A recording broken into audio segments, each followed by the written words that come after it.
Welcome back sa ating channel mga paps. Ngayong araw ay papunta ako ng LTO Pasay para magkasikaso na ang change ng ownership ng aking nabiling sasakyan. Nung una ay excited pa akong ayusin ang papeles kasi nga kumpleto naman, may deed of sale, may ORCR, nakarehistro, walang alarma, at may mga ID ng dating may-ari. Yung may-ari yung nakalagay doon sa CR, naka-indicate doon. Kaso lang, huli na nung nalaman ko na expired pala ang ID nung may-ari.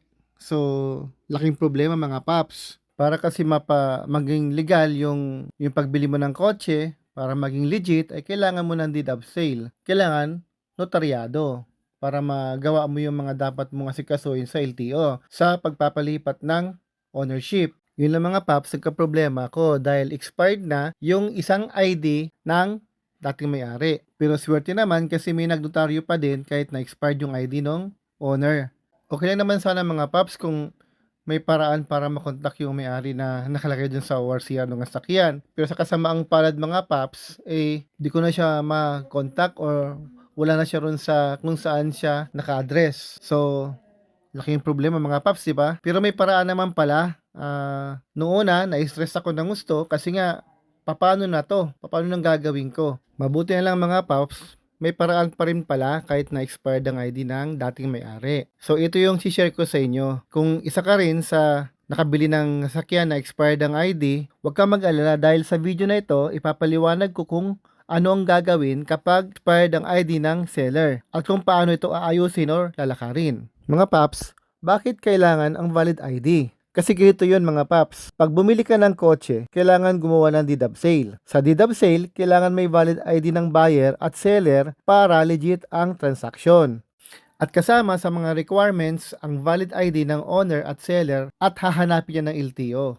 At 100% mga paps, hindi mo ma-process ang papeles mo kapag invalid ang ID or expired.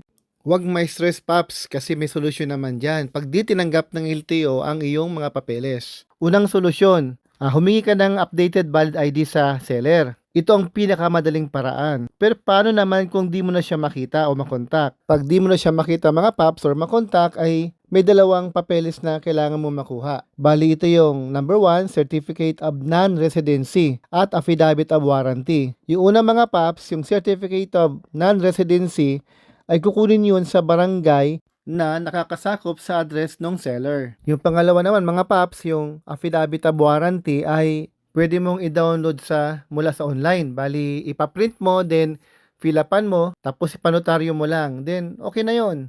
Ito nga pala yung sample ng affidavit of warranty. At pagkatapos mga paps, pag kumpleto mo na yung mga papeles, yung ORCR, deed of sale, yung valid ID mo at yung valid ID nung nabinilan mo. Tapos yung kung expired ay yung affidavit of warranty at yung certificate of non-residency. Isama mo na rin yung HPG certificate. Hatanggapin na yan ng LTO. Tuloy-tuloy na yung proseso mo. Mga paps, kung nakatulong sa'yo ang video na to ay paki-like naman at share para makatulong din tayo sa ibang tao na ganito rin ang problema. Again, this is Paps. See you again sa next vlog mga paps.